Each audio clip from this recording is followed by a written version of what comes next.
Welcome +1 students. നമുക്ക് സുവോളജിയിൽ പഠിക്കാനുള്ള first ചാപ്റ്ററാണ് ലിവിങ് വേൾഡ്, ജീവലോകം എന്നാണ് ചാപ്റ്ററിൻ്റെ പേര്. ഇതിൽ നമുക്കറിയാം ഈ ലോകത്ത് പലതരത്തിലെ ജീവജാലങ്ങളുണ്ട് അല്ലേ? ജീവനുള്ള വസ്തുക്കൾ, ചെടികളുമുണ്ട്, ജന്തുക്കളുമുണ്ട് അല്ലേ? ഇഷ്ടം പോലെ മരങ്ങൾ, നമുക്ക് കാണാൻ പറ്റാത്ത ചെറിയ തരം ആൽഗകൾ, അതുപോലെ തന്നെ സൂക്ഷ്മ ജീവികൾ, വലിയ വലിയ ജീവികൾ, ഇതെല്ലാം ഇഷ്ടം പോലെ നമുക്ക് പല സ്ഥലങ്ങളിൽ അവയെ കാണാൻ കഴിയും അല്ലേ? ബയോസ്ഫിയർ എന്നാണ് അതിന് പറയുന്നത്, ജീവമണ്ഡലം. അതായത് ഭൂമിക്കടിയിലോട്ടും നമുക്ക് പലതരം ജീവികളെ കാണാം. അതുപോലെ തന്നെ ഭൂമിയുടെ ഉപരിതലത്തിൽ ധാരാളം ജീവികളുണ്ട്. ഭൂമിക്ക് മുകളിലോട്ട് വരുന്ന ഭാഗത്തുള്ള അന്തരീക്ഷത്തിൽ നമുക്ക് പലതരം ജീവജാലങ്ങളെ കാണാം അല്ലേ? അപ്പോൾ അതുപോലെ തന്നെ നമുക്കറിയാം വലിയ മലനിരകളിൽ, മഞ്ഞ് മൂടിയ ഭാഗങ്ങളിൽ അല്ലേ, പോളാർ ഏരിയാസിൽ, അതുപോലെ കടലിൽ, ഡീപ്പ് സീയിൽ, അങ്ങനെയുള്ള സ്ഥലങ്ങൾ, അതുപോലെ എക്സ്ട്രീം ക്ലൈമറ്റുകളുള്ള സ്ഥലങ്ങൾ, ഇവിടെ എല്ലാം നമുക്ക് പല തരത്തിലെ ജീവജാലങ്ങളെ നമുക്ക് കാണാൻ കഴിയും. ഇപ്പം നിങ്ങൾ കേട്ടിട്ടുണ്ടായിരിക്കും, നല്ല ഐസ് മൂടി കിടക്കുന്ന സ്ഥലങ്ങളിൽ പോലും ജീവികൾ ജീവിക്കുന്നുണ്ട് അല്ലേ? അവർക്കൊക്കെ ആ പ്രദേശത്ത് ജീവിക്കാനുള്ള ആ ഒരു കഴിവ് ഉണ്ട്. ആ എക്സ്ട്രീം ക്ലൈമറ്റിന്, ഇപ്പോൾ കോൾഡസ്റ്റ് ആയിട്ടുള്ള സ്ഥലങ്ങളിൽ ജീവിക്കാം. അതേപോലെ ഹോട്ടായിട്ടുള്ള പ്ലേസസ്, നമുക്കറിയാം ഡെസേർട്ട് പോലുള്ള സ്ഥലങ്ങളിൽ എത്രയോ തരം ജീവികളുണ്ട് ഇല്ലേ? ക്യാമൽ പോലുള്ള, നമുക്കറിയാവുന്ന ക്യാമൽ, ഒട്ടകം, അതുപോലെ തന്നെ കങ്കാരു റാറ്റ് എന്നൊക്കെ പറയുന്ന പലതരം ജീവികൾ എവിടെയുണ്ട്? ഡെസേർട്ട് ഏരിയാസിലുമുണ്ട്. അതുപോലെ നമുക്കറിയാം ചൂട് വെള്ളമുള്ള ഭാഗങ്ങൾ അല്ലേ, ഹോട്ട് സ്പ്രിങ്സ് നിങ്ങൾ കേട്ടിട്ടുണ്ടായി. അവിടെ പോലും അതിനുള്ളിൽ പലതരം ബാക്ടീരിയകളെ നമുക്ക് കാണാൻ കഴിയും. ജീവനുള്ള ജീവികളൊക്കെ നമുക്കവിടെ പ്രത്യേകിച്ച് കാണാൻ കഴിയും. അപ്പോൾ അങ്ങനെയുള്ള ഒരു വലിയൊരു ലോകമാണ് ഈ ജീവമണ്ഡലം എന്ന് പറയുന്നത്. അവിടെ പ്ലാന്റ്സും ഉണ്ട്, ആനിമൽസും ഉണ്ട്. അപ്പോൾ നമുക്ക് ആ ജീവമണ്ഡലത്തിനെ കുറിച്ചാണ് ഇവിടെ പറയുന്നത്. എന്താണ് ജീവനുള്ളവ എന്ന് പറഞ്ഞാൽ, നമുക്ക് എങ്ങനെയാണ് ജീവനുള്ളവയെ ഡിഫൈൻ ചെയ്യാൻ പറ്റുന്നതെന്നാണ് പഠിക്കുന്നത്. അപ്പം വാട്ട് ഈസ് ലിവിങ്? ജീവനുള്ളവ എന്നാൽ എന്ത്? അപ്പം നമുക്കറിയാം ഈ ലോകത്ത് ജീവനുള്ളവ തന്നെയല്ലല്ലോ, ജീവനില്ലാത്തവയും ഉണ്ട്. അവയെ കൂടും നമ്മൾ കമ്പയർ ചെയ്യുമ്പോഴാണ് നമ്മൾ ജീവനുള്ളവ ഏതാണെന്ന് നമ്മൾ കൂടുതൽ എക്സ്പ്ലെയിൻ ചെയ്യുന്നത്. എന്തൊക്കെയാണ് ഒരു ജീവനുള്ള ഓബ്ജക്റ്റിനുള്ള ക്യാരക്ടേഴ്സ് അല്ലേ? അതാണ് ക്യാരക്ടറിസ്റ്റിക്സ് ഓഫ് ലിവിങ് ഓർഗാനിസമാണ് നമ്മൾ ഇവിടെ പഠിക്കുന്നത്. നമുക്ക് പെട്ടെന്ന് നമ്മൾ ചെറിയ ക്ലാസ്സിലൊക്കെ ആയിട്ട് നമ്മൾ പണ്ട് തൊട്ടേ ജീവനുള്ളവയെക്കുറിച്ച് പഠിക്കുമ്പോൾ പെട്ടെന്ന് നമ്മുടെ മനസ്സിൽ ഓടിയെത്തുന്ന ചില ക്യാരക്ടേഴ്സ് ഉണ്ട് അല്ലേ? ഈ കാണുന്ന പോലെ നമുക്ക് ഗ്രോത്ത്, വളർച്ച, റീപ്രൊഡക്ഷൻ അല്ലെ പ്രത്യുൽപാദനം, മെറ്റബോളിസം അല്ലെ ഉപാപചയ പ്രവർത്തനങ്ങൾ, അതുപോലെ cellular organisation of the body. Cellular organisation എന്ന് പറഞ്ഞാൽ കോശഘടന എന്ന് പറയും, കോശഘടന. അതുപോലെ എബിലിറ്റി ടു സെൻസ് എൻവയോൺമെൻറ്റ്, നമ്മുടെ ചുറ്റുപാടിനെ തിരിച്ചറിയാനുള്ള കഴിവ്, ബോധം, ഇതിനെയാണ്. അതുപോലെ കോൺഷ്യസ്നെസ് എന്ന് പറയുന്നതാണ് നമുക്ക് ബോധം എന്ന് പറയുന്നത്.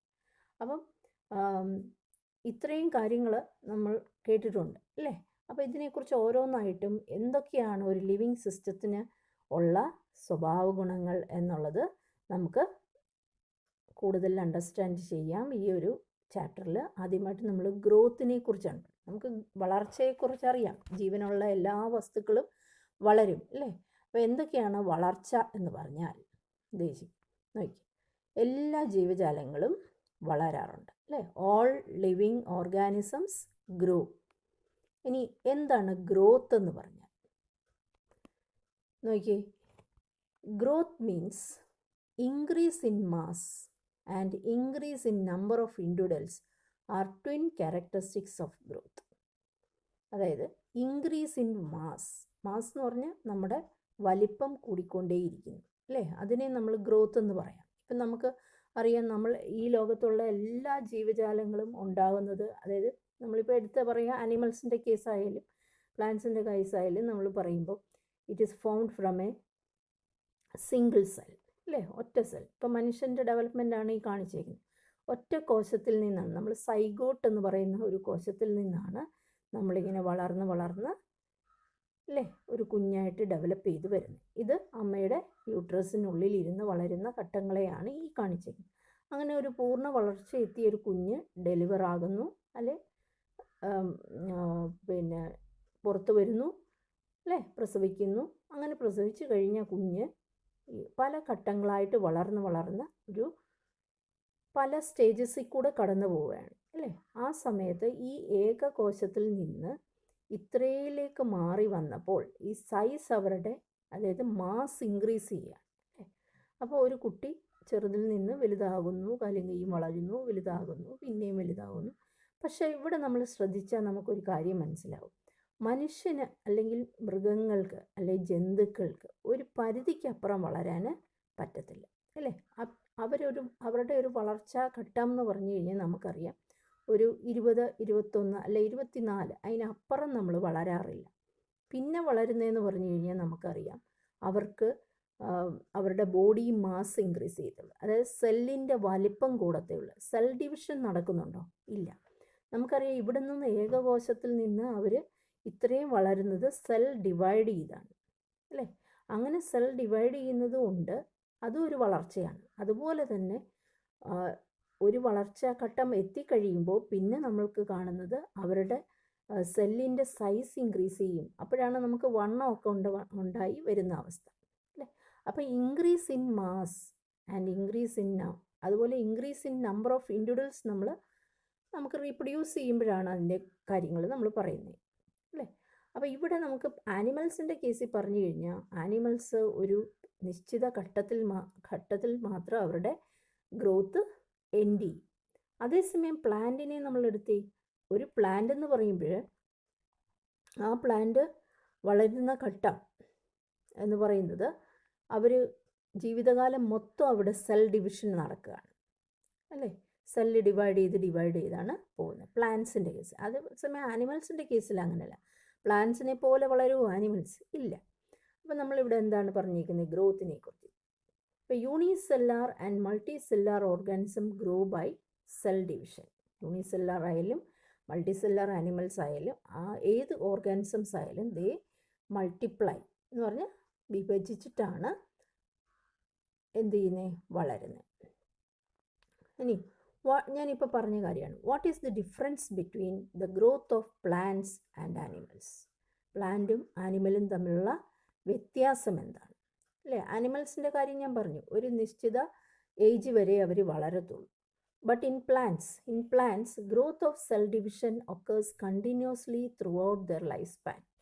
അതായത് വളർച്ച ജീവിതകാലം മൊത്തം ആ മരം എന്ന് വരെ ജീവിക്കുന്നു അത്രയും കാലം അതിന് എന്തുണ്ട്? വളർച്ച ഉണ്ട്. മനസ്സിലായോ? ഇനി അത് തന്നെ ഇവിടെ എക്സ്പ്ലെയിൻ ചെയ്തേക്കാണ്. ഇൻ ആനിമൽസ് ഞാനിപ്പോൾ പറഞ്ഞ കാര്യം തന്നെയാണ്, അല്ലേ. In animals growth is seen only up to a certain age. However cell division occurs in certain tissues to replace lost cells. Cell division ഇപ്പം മനുഷ്യൻ്റെ കാര്യത്തിലോ അല്ലെ മറ്റ് ജന്തുക്കളുടെ കാര്യത്തിലോ നമ്മൾ പറയുമ്പോൾ അവരിലും വളർച്ചയുണ്ട്. പക്ഷെ ഒരു പരിധി കഴിഞ്ഞാൽ പിന്നെ വലിയ വളർച്ച ഇല്ല. പക്ഷെ അവരിൽ എന്തുണ്ട്? നമ്മുടെ ഒരു വളർച്ചാഘട്ടം കഴിഞ്ഞിട്ട് പിന്നെ നമ്മുടെ ശരീരത്തിൽ എന്തെങ്കിലും കോശത്തിന് എന്തെങ്കിലും ഡാമേജ് സംഭവിക്കുക, അല്ലെങ്കിൽ എന്തെങ്കിലും ചെറിയ മുറിവുകൾ പറ്റുക, അല്ലെങ്കിൽ നമ്മുടെ ചില കോശങ്ങൾ ഡെഡാകുക, അങ്ങനെയൊക്കെ വരുമ്പം അല്ലെ ഡാമേജ്ഡ് ആകുക ഒക്കെ ചെയ്യുമ്പോൾ ചില കോശങ്ങളൊക്കെ വളരാറുണ്ട്, അല്ലെ റീപ്ലേസ് ചെയ്യാറുണ്ട്. അതാണ് ഈ പറഞ്ഞിരിക്കുന്നത്. Cell division occur in certain tissues to replace lost cell. എല്ലാ സെല്ലും ഇല്ല, ചില ടിഷ്യൂസിൽ റീപ്ലേസിങ് നടക്കാറുണ്ട്. അതാണ് പറഞ്ഞിരിക്കുന്നത്. ഇനി നമുക്ക് ഇപ്പം നമ്മൾ പറഞ്ഞു വളർച്ച എന്ന് പറയുന്നത് മാസ് ഇൻക്രീസ് ചെയ്യുക എന്നാണ് പറഞ്ഞത്, അല്ലേ. അപ്പോൾ ഇൻക്രീസ് ഇൻ ബോഡി മാസ്, വളരുന്നു, വലുതായി വരുന്നു എന്ന് പറയുമ്പം നമുക്ക് വേണേ പറയരുതോ, non living object also grow if we take increase in body mass as a criterion for growth. വളർച്ച എന്ന് പറഞ്ഞാൽ വലിപ്പം കൂടുന്നു എന്ന് പറയുന്ന പോലെ തന്നെ ആണ് പറയുന്നതെങ്കിൽ അത് വെച്ച് പറയുകയാണെങ്കിൽ നമുക്ക് നോൺ ലിവിങ് ഓബ്ജക്ട്സും വളരുന്നില്ലേ? നമ്മൾ മൗണ്ടൻസിനെ കുറിച്ച് കേട്ടിട്ടുണ്ട് അല്ലേ? ഹിമാലയൻ മൗണ്ടൻസ് ഒക്കെ ഓരോ വർഷങ്ങൾ കഴിയുമ്പോഴും കുറേശ്ശെ ഓരോ വെറും കുറച്ച് ഇഞ്ചസ് മാത്രം ഇങ്ങനെ വളർന്നുകൊണ്ടേ ഇരിക്കുന്നുണ്ടെന്നാണ് പറയുന്നത്. അതുപോലെ തന്നെ പാറകൾ, നമുക്കറിയാം പാറകൾ ബോൾഡേഴ്സ് എന്നാണ് പറയുന്നത്. പാറകളാണെങ്കിലും ഇതേപോലെ തന്നെ വലുതായിക്കൊണ്ടേ ഇരിക്കുന്നുണ്ട്. എന്തുകൊണ്ടാണ് കാലങ്ങൾ കഴിയും തോറും പാറകൾ വലുതായിക്കൊണ്ടേയാണ് ഇരിക്കുന്നത്. അതേപോലെ നമുക്കറിയാം മണ്ണ് മൂടുന്ന സ്ഥലങ്ങൾ അല്ലേ, സാൻഡ് മൗണ്ട്സ് എന്ന് പറയും, അതും വളർന്നുകൊണ്ടിരിക്കും. ഇപ്പോൾ കാറ്റ് വീശുന്നിടത്തോട്ട് ഇങ്ങനെ മണൽ പറന്ന് നമ്മളത് ഈ ഡെസേർട്ട് ഏരിയാസിലൊക്കെ നോക്കുമ്പോൾ കാണാം. ഇപ്പോൾ ഒരു സമയത്ത് നമ്മൾ ഒരിടത്ത് ചെന്ന് നോക്കുമ്പോൾ ചിലപ്പം വലിയൊരു മണ്ണിൻ്റെ കൂന കാണാം. കുറേ നാൾ കഴിയുമ്പോൾ ഈ കാറ്റ് തിരിച്ചാണ് വീശുന്നതെങ്കിൽ ആ മണ്ണെല്ലാം പറന്ന് ഇപ്പുറത്തെ സൈഡിലേക്ക് മാറാം. അപ്പോൾ അതും എന്തുണ്ടാകുന്നുണ്ട്, വളർച്ച ഉണ്ട്. അപ്പം നോൺ ലിവിങ് സാധനങ്ങളും അല്ലെ നോൺ ലിവിങ് ആയിട്ടുള്ള ജീവനില്ലാത്ത വസ്തുക്കളും വളരുന്നുണ്ട്. എങ്ങനെയും ചോദിച്ചു കഴിഞ്ഞാൽ അവിടെ എല്ലാ ഈ മെറ്റീരിയൽസ് എല്ലാം വന്ന് ഇതിൻ്റെ പുറത്ത് ഡിപ്പോസിറ്റ് ചെയ്യുന്നതുകൊണ്ടാണ് ഇത് വളരുന്നത് അല്ലേ? അതേസമയം ജീവികളുടെ കേസിൽ നമ്മൾ പറഞ്ഞു കഴിഞ്ഞാൽ എന്താണ് സംഭവിക്കുന്നത്? അവരിൽ ഉള്ളിൽ നിന്നാണ് സെല്ല് ഡിവൈഡ് ചെയ്യുന്നത്. ഇവരുടെ അങ്ങനെയല്ല, പുറമേയാണ് അവർ സൈസ് അല്ലെ മാസ് ഇൻക്രീസ് ചെയ്യുന്നത്. അതാണ് ഇവിടെ പറയുന്നത്. Non living objects also grow if we take increase in body mass as a criterion for growth. Mountains, boulders and sand mounts do grow, വളരും. However, this kind of growth exhibited by non-living objects is by accumulation of materials on the surface. അല്ലേ, പാറയായാലും മണലായാലും അതിൽ വന്ന് accumulate ചെയ്യുക എന്ന് പറഞ്ഞാൽ ഇങ്ങനെ വന്ന് അടിഞ്ഞുകൂടുക അല്ലേ, അതാണ് നമ്മൾ പറയുന്നത്. അപ്പം നമുക്ക് ലിവിങ് തിങ്സിൻ്റെ മാത്രമാണോ ഗ്രോ ചെയ്യുന്നത്? അല്ല, ആരും ഗ്രോ ചെയ്യുന്നു എന്ന് പറയുന്നു നമ്മൾ നോൺ ലിവിങ് ഓബ്ജക്ട്സും ഗ്രോ ചെയ്യും. എന്ത് എടുക്കുമ്പോഴാണ്? If we take increase in body mass as a criterion for growth. വലിപ്പം വെക്കുക എന്നുള്ളതാണ്, അല്ലെ ബോഡി മാസ് കൂടുന്നതാണ് ഗ്രോത്ത് എന്ന് പറഞ്ഞാൽ നമുക്ക് എന്തും കൂടി പറയാം, നോൺ ലിവിങ് ഓബ്ജക്ട്സും വളരുന്നുണ്ട് എന്ന് പറയാൻ പറ്റും. അപ്പോൾ ഗ്രോത്ത് എന്ന് പറയുന്നത് ലിവിങ് തിങ്സിൻ്റെ മാത്രമുള്ള ഒരു ഫീച്ചറാണോ എന്ന് ചോദിച്ചാൽ അല്ല, അല്ലേ? അതാണ് ഇവിടെ പറയുന്നത്. In living organism growth is from inside. ഞാൻ നേരത്തെ പറഞ്ഞു ജീവനുള്ളവയിൽ ഗ്രോത്ത് എന്ന് പറയുന്ന സെല്ലുകൾ ഡിവൈഡ് ചെയ്താണ് വളരുന്നത് അല്ലേ? In non living growth is an external property. പുറമേയുള്ള വളർച്ചയാണ് നോൺ ലിവിങ് ആയിട്ടുള്ള ജീവികളിലല്ലോ നോൺ ലിവിങ് ഓബ്ജക്ട്സിലും ഉള്ളത് വളർച്ച. അപ്പോൾ ഗ്രോത്തിനെ നമുക്ക് therefore cannot be taken as A defining property of living organism. കണ്ടോ, നമുക്ക് ഗ്രോത്ത് എന്ന് പറയുന്നത് ജീവനുള്ളവയുടെ മാത്രം പ്രോപ്പർട്ടി ആണോ? അല്ല. അതുപോലെ തന്നെ നമുക്കറിയാം a dead organism does not grow.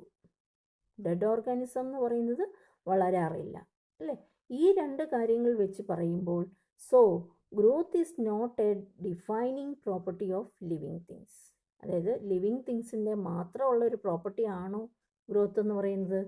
അല്ല എന്ന് നമുക്ക് പറയേണ്ടി വരും ഇതിൻ്റെ കാര്യം പറയുമ്പോൾ. അതായത് മൗണ്ടൻസിൻ്റെ കാര്യമോ പാറയുടെ കാര്യമോ ഒക്കെ പറയുമ്പോൾ, സാൻഡിൻ്റെ കാര്യമോ അല്ലേ, മണലിൻ്റെ കാര്യമോ ഒക്കെ പറയുമ്പോൾ നമുക്ക് ഒരിക്കലും പറയാൻ പറ്റത്തില്ല വളർച്ച എന്ന് പറയുന്നത് ലിവിങ് തിങ്സിൻ്റെ മാത്രം പ്രോപ്പർട്ടി ആണെന്ന്.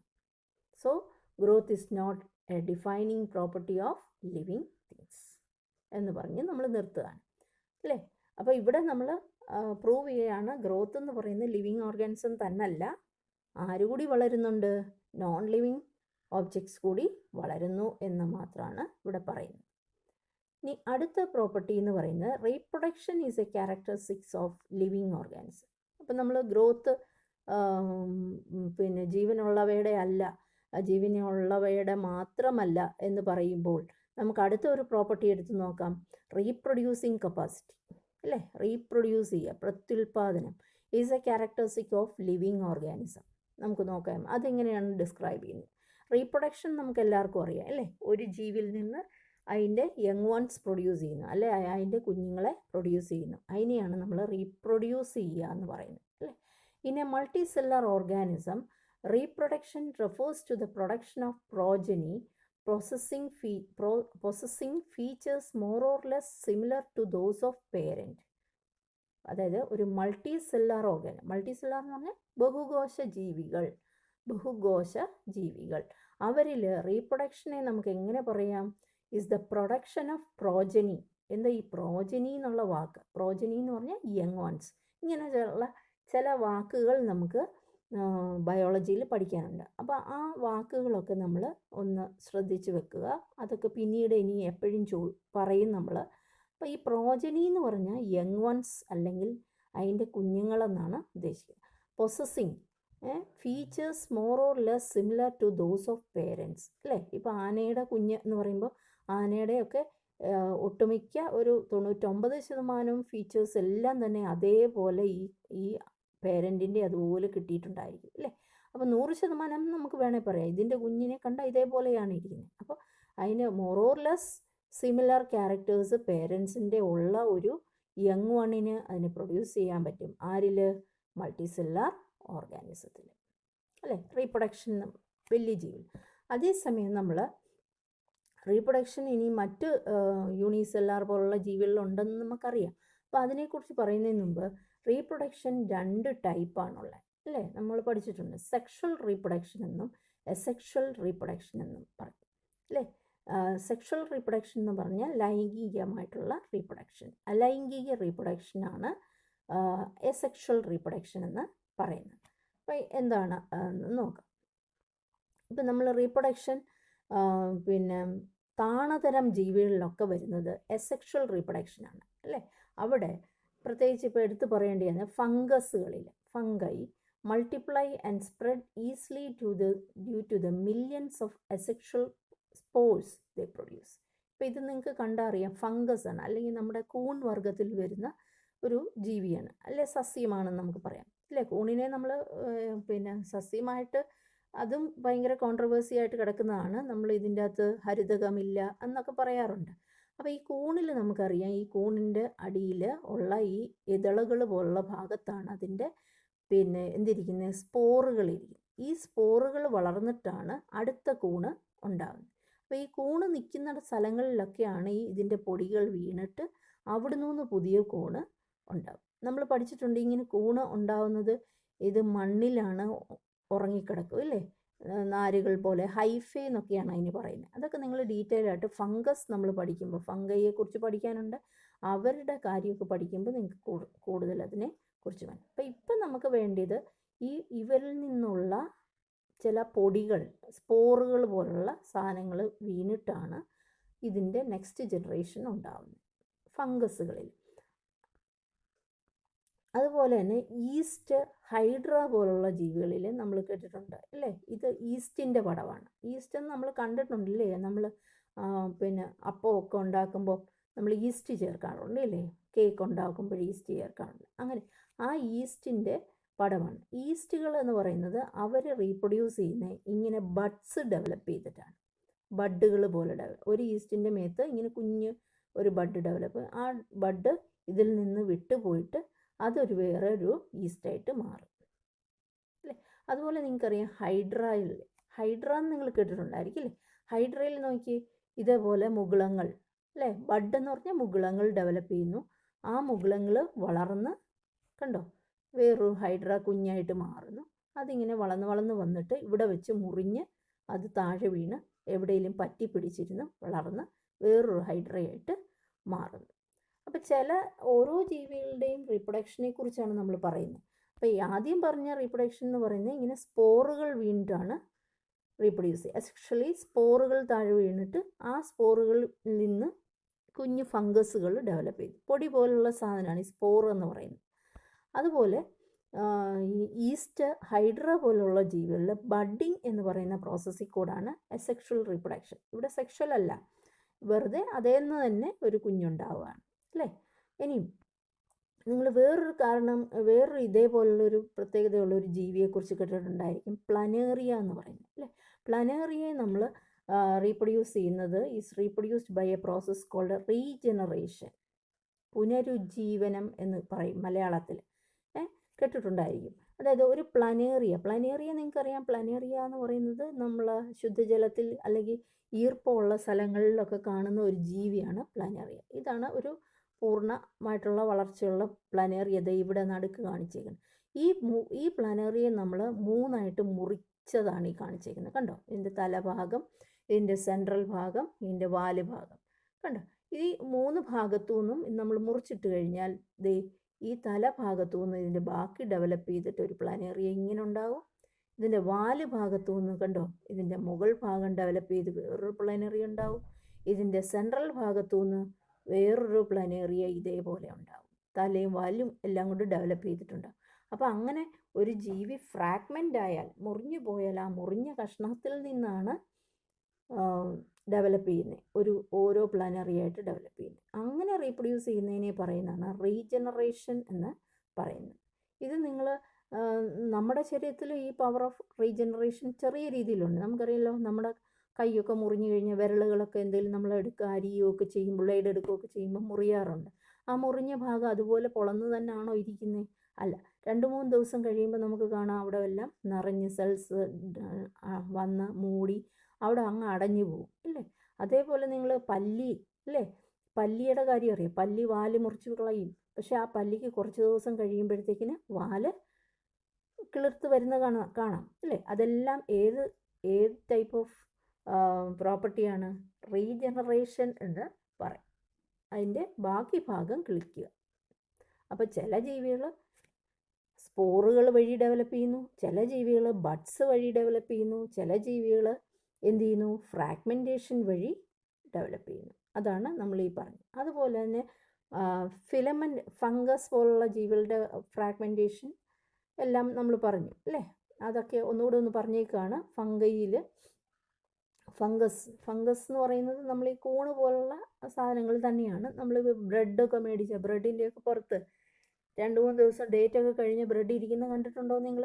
അതിലെല്ലാം ഫംഗസുകൾ, പൂപ്പൽ ഇല്ലേ, പൂപ്പൽ വന്നിരിക്കും. ആ പൂപ്പലിൻ്റെ നമ്മളൊന്ന് തൊട്ട് നോക്കിയാൽ അറിയാം, അതിലെല്ലാം ഇങ്ങനെ ചെറിയ ഫിലമെൻറ്റ്സ് കാണാം. അതാണ് ഈ കാണിച്ചേക്കുന്നത്. ഈ ഫിലമെൻറ്റുകൾ ഒടിഞ്ഞൊടിഞ്ഞൊടിഞ്ഞ് പോയിട്ടാണ് വേറെ വേറെ ഫിലമെൻറ്റുകൾ ഇങ്ങനെ ഉണ്ടാകുന്നത്. ഇത് നമ്മൾ മൈക്രോസ്കോപ്പിൽ വെച്ച് നോക്കിയാലേ ഇതിങ്ങനെ കാണത്തുള്ളൂ.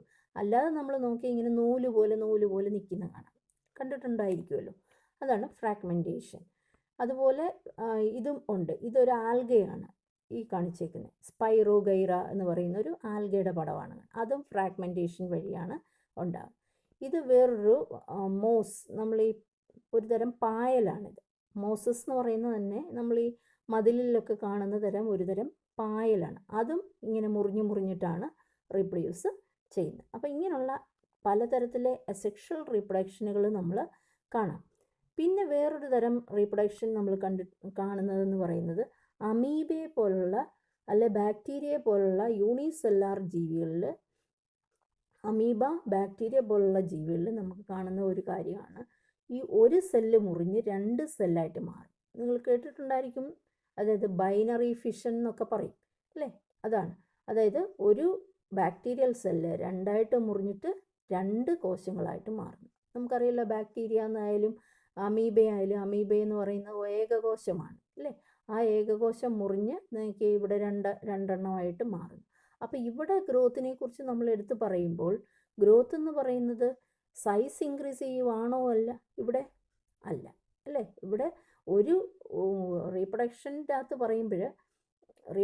പറയുമ്പോൾ ഇവിടെ ആ സെല്ലിൻ്റെ വളർച്ച, സെല്ല് റീപ്രൊഡ്യൂസ് ചെയ്യുക ചെയ്യുന്നത് അല്ലേ. ഒരു സെല്ല് 2ആയിട്ട് മുറിച്ചിട്ട് 2 ജീവികളായിട്ട് അങ്ങ് മാറുക. ഇൻക്രീസ് ഇൻ ദ സെൽസാണ് റീപ്രൊഡക്ഷൻ്റെ കൂടെ തന്നെ ഇതിന് വളർച്ചയും നടക്കുന്നുണ്ട്. ഒരു സെല്ല് 2ആയിട്ട് മുറിയുമ്പോൾ അവിടെ നിന്ന് ഓരോ പീസും ഓരോ സെല്ലായിട്ട് മാറുകയാണ്. അപ്പോൾ ഗ്രോത്തിനോടൊപ്പം തന്നെ ഇവിടെ എന്തുകൂടി നടക്കുന്നുണ്ട്? റീപ്രൊഡക്ഷനും നടക്കുന്നു. അപ്പോൾ ഈ ജീവികളിലൊക്കെ reproduction is synonymous with growth. വളർച്ചയും റീപ്രൊഡക്ഷനും ഒന്നിച്ചാണ് ഇവിടെ നടക്കുന്നത്. ആരിലൊക്കെ? Unicellular or animals like bacteria, amoeba പോലുള്ള ജീവികളിൽ. അപ്പോൾ ഇത്രയാണ്. ഇനി ഈ റീപ്രൊഡക്ഷനെ കുറിച്ച് പറയുന്നത് എന്താണ്? റീപ്രൊഡക്ഷൻ നമ്മൾ ഡിഫൈൻ ചെയ്തേക്കുന്നത് എന്താണെന്നൊക്കെയാണ് പറയുന്നത്. We have already defined growth as equivalent to the increase in the number of increase in cell number or mass. അല്ലേ? ഗ്രോത്ത് ഇവിടെ പറഞ്ഞ വി ഹാവ് ഓൾറെഡി ഡിഫൈൻ, നേരത്തെ കഴിഞ്ഞ ആദ്യത്തെ ഭാഗത്ത് നമ്മൾ പറഞ്ഞത് ഗ്രോത്ത് എന്ന് പറഞ്ഞാൽ ഇൻക്രീസ് ഇൻ സെൽ നമ്പറും അല്ലെങ്കിൽ മാസ് ഇൻക്രീസ് ചെയ്യുന്നു ആദ്യം നമ്മൾ പറഞ്ഞു. അതുപോലെ hence we notice that in single celled organism we are not very clear about the usage of these two terms. ഇപ്പം നമ്മൾ നേരത്തെ പറഞ്ഞ അമീബയുടെയും ബാക്ടീരിയയുടെയും ഒക്കെ കാര്യം പറയുമ്പോൾ ഗ്രോത്ത് ആണോ അതോ റീപ്രൊഡക്ഷൻ ആണോ? രണ്ടും ഉണ്ട് അല്ലേ? ഗ്രോത്തും നടക്കുന്നുണ്ട്, റീപ്രൊഡക്ഷനും നടക്കുന്നുണ്ട്, അങ്ങനെയുള്ള കേസസ്. അപ്പോൾ റീപ്രൊഡക്ഷനെ കുറിച്ച് നമ്മൾ പറയുമ്പോൾ മറ്റ് ചില ജീവികളെക്കുറിച്ച് നമുക്കൊന്ന് പറഞ്ഞു നോക്കാം. അതായത് ഇപ്പം there are many organisms which do not reproduce. ഈ ലോകത്തുള്ള എല്ലാ ജീവികളെയും റീപ്രൊഡ്യൂസ് ചെയ്യുമോ എന്ന് ചോദിച്ചാൽ ഇല്ല. അതിന് ചില എക്സെപ്ഷൻസ് ഉണ്ട്. നമുക്ക് ചില കാര്യങ്ങൾ പറയുമ്പോൾ അവരിലൊന്നും റീപ്രൊഡക്ഷൻ നടക്കുന്നതായിട്ട് അറിയത്തില്ല നമുക്ക്, അല്ലേ? നമ്മൾ കേട്ടിട്ടുള്ളതാണ് മ്യൂളുകളാണിത്. മ്യൂൾസ് എന്ന് കേട്ടിട്ടുണ്ടോ? മ്യൂൾസ് അത് ഒരു ഹൈബ്രിഡാണ്. അതായത് ഡോങ്കീസിനെയും ആസിനെയും കൂടെ വെച്ചുള്ള ഒരു സങ്കര ഇനമാണ് മ്യൂളുകൾ എന്ന് പറയുന്നത്. അപ്പോൾ ഈ മ്യൂളുകൾ സ്റ്റെറൈലാണ്. സ്റ്റെറൈൽ എന്ന് പറഞ്ഞാൽ എന്താ? റീപ്രൊഡ്യൂസ് ചെയ്യാനുള്ള കഴിവ് ഇല്ലാത്തവരെയാണ് നമ്മൾ സ്റ്റെറൈൽ എന്നല്ല, ഇൻഫെർട്ടൈൽ എന്ന് പറയുന്നത്, അല്ലെ സ്റ്റെറൈൽ എന്ന് പറയാം. അപ്പം മ്യൂൾസ് ആർ ഇൻഫെർട്ടൈൽ അല്ലെങ്കിൽ മ്യൂൾസ് ആർ സ്റ്റെറൈൽ എന്ന് പറയും. അതുപോലെ നമുക്കറിയാവുന്നതാണ് ഈ ഹണി ബീ കോളനി, അല്ലേ? ഹണി ബീ എന്ന് പറയുന്നത് തേനീച്ചകളിൽ നിങ്ങൾ സ്കൂളിലൊക്കെ പഠിച്ചിട്ടുണ്ടായിരിക്കാം.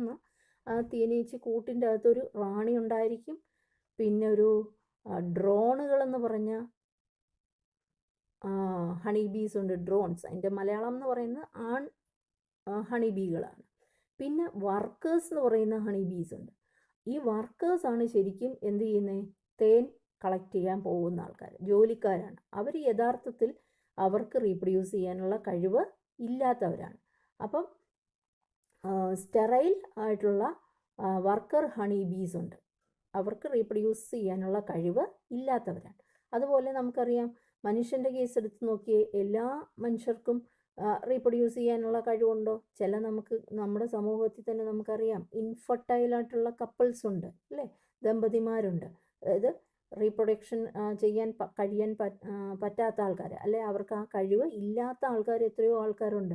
അതിനെയാണ് നമ്മൾ ഇൻഫെർട്ടൈൽ ഹ്യൂമൻ കപ്പിൾസ് എന്ന് പറയുന്നത്. അപ്പോൾ മ്യൂളിൻ്റെ കാര്യത്തിൽ മ്യൂളിന് റീപ്രൊഡ്യൂസിങ് എബിലിറ്റി ഇല്ല, അവർ ഹൈബ്രിഡൈസ് ചെയ്തുണ്ടാകുന്ന ജീവികളാണ്. അതുപോലെ സ്റ്റെറൈലായിട്ടുള്ള വർക്കർ ഹണി ബീസ് ഇവരാരും എന്ത് ചെയ്യുന്നില്ല? They do not reproduce. Hence reproduction also cannot be an all inclusive defining characteristics of living organs. അതുകൊണ്ട് നമുക്ക് പറയാൻ പറ്റുമോ എല്ലാ ജീവികളിലും ഒരു പ്രധാന ക്യാരക്ടറാണ് റീപ്രൊഡക്ഷൻ എന്ന് പറയാൻ പറ്റുമോ? ഇല്ല, അല്ലേ? ഇവർക്കൊന്നും റീപ്രൊഡ്യൂസ് ചെയ്യാൻ പറ്റുന്നില്ലല്ലോ. ഇൻഫെർട്ടൈൽ കപ്പിളിന് റീപ്രൊഡ്യൂസ് ചെയ്യാനുള്ള കഴിവില്ല. അപ്പോൾ അങ്ങനെ വരുമ്പോൾ നമുക്ക് എല്ലാ ജീവികളുടെയും ജീവനുള്ളവയ്ക്ക് എല്ലാവരും റീപ്രൊഡ്യൂസ് ചെയ്യുമെന്ന് വ്യക്തമായിട്ട് പറയാൻ പറ്റുമോ? ഇല്ല. അപ്പോൾ hence reproduction also cannot be an all inclusive defining characteristic. അല്ല, ഇങ്ങനെ എഴുതിയാൽ reproduction cannot be defined as cannot be an defining characteristics of living organism. Of course, no non-living objects is capable of reproducing or replicating by itself. നമുക്ക് non living സാധനത്തിനെ കുറിച്ച് സംസാരിച്ചാൽ എന്ത് നമുക്ക് പറയാൻ പറ്റും? നോൺ ലിവിങ് ഓബ്ജക്റ്റ് റെപ്ലിക്കേറ്റ് ചെയ്യുന്നുണ്ടോ? Replicate ചെയ്യുന്ന പറഞ്ഞാൽ ഇരട്ടിക്കുക, അല്ലെങ്കിൽ അവർ റീപ്രൊഡ്യൂസ് ചെയ്യും. അപ്പോൾ നമുക്ക് പറയാം, എന്നിരുന്നാലും നോൺ ലിവിങ് ആയിട്ടുള്ള ഓബ്ജക്ട്സ് ഒരിക്കലും എന്ത് ചെയ്യത്തില്ല? റീപ്രൊഡ്യൂസ് ചെയ്തില്ല. ഇതാണല്ലോ. അപ്പോൾ ഇതിൽ നിന്ന് നമുക്ക് രണ്ട് കാര്യങ്ങളാണ് നമ്മളിവിടെ, രണ്ട് സ്വഭാവങ്ങളെക്കുറിച്ചാണ് നമ്മൾ പറഞ്ഞ്, ഒന്ന് ഗ്രോത്തും ഒന്ന് റീപ്രൊഡക്ഷനും. രണ്ടിനും നമുക്ക് ഇത് രണ്ടും ഡിഫൈനിങ് ക്യാരക്ടർ അല്ല എന്നാണ് നമ്മൾ ഇവിടെ പറഞ്ഞു വരുന്നത്. മുക്കാലുമുള്ള എല്ലാ ജീവികൾക്കും ഗ്രോത്തും ഉണ്ട്, റീപ്രൊഡക്ഷൻ ഉണ്ട്. അപ്പോൾ ഗ്രോത്ത് നമ്മൾ എക്സ്പ്ലെയിൻ ചെയ്യുമ്പോൾ നോൺ ലിവിങ് ഓബ്ജക്ട്സും ഗ്രോത്ത് ചെയ്യുന്നുണ്ട് അല്ലേ? എന്തുകൊണ്ടാണെന്ന് നമ്മൾ പറഞ്ഞു. അത് പുറമേ വന്ന് മെറ്റീരിയൽസ് അക്യുമുലേറ്റ് ചെയ്യുന്നുണ്ടാന്ന് പറഞ്ഞു. ഇവിടെ നമ്മൾ റീപ്രൊഡക്ഷൻ ലിവിങ് ഓർഗൻസിൻ്റെ മാത്രം ഡിഫൈനിങ് ക്യാരക്ടർ അല്ല എന്ന് പറഞ്ഞാൽ കാരണം പലതരം ജീവികൾ, എക്സാമ്പിൾസ് നമ്മൾ എടുത്ത് പറയണം. മ്യൂൾസ്, ഹണി ബി, വർക്കേഴ്സ്, അതുപോലെ തന്നെ ഇൻഫർട്ടൈൽ കപ്പിൾസ്, ഇവർക്കൊന്നും റീപ്രൊഡ്യൂസ് ചെയ്യാനുള്ള കഴിവില്ലാത്തതുകൊണ്ട് നമുക്ക് എല്ലാ ജീവികളുടെയും ഡിഫൈനിങ് ക്യാരക്ടറിസ്റ്റിക്സ് അല്ല ഈ റീപ്രൊഡക്ഷൻ നമ്മൾ പറയുകയാണ്. ഈ രണ്ടെണ്ണം ആണ് നമ്മൾ ഈ വീഡിയോയിൽ എക്സ്പ്ലെയിൻ ചെയ്യുന്നത്. പരീക്ഷയ്ക്ക് അങ്ങനെ ഇതിൻ്റെ അകത്തൊന്നും ക്വസ്റ്റ്യൻസ് സാധാരണ കണ്ടിട്ടില്ല, എന്നാലും വേണമെങ്കിൽ ചോദിക്കാം. നമുക്ക് പ്രത്യേകിച്ച് ഇതിൻ്റെ അകത്ത് ഒരു ക്വസ്റ്റ്യനായിട്ടൊന്നും ചോദിക്കാനില്ല, ജസ്റ്റ് ഒന്ന് വായിച്ച് വെക്കുക എന്നുള്ളതേ ഉള്ളൂ. ഇനി ഇതിൻ്റെ ബാക്കി ഭാഗം അടുത്ത വീഡിയോയിൽ നമുക്ക് ചെയ്യാം.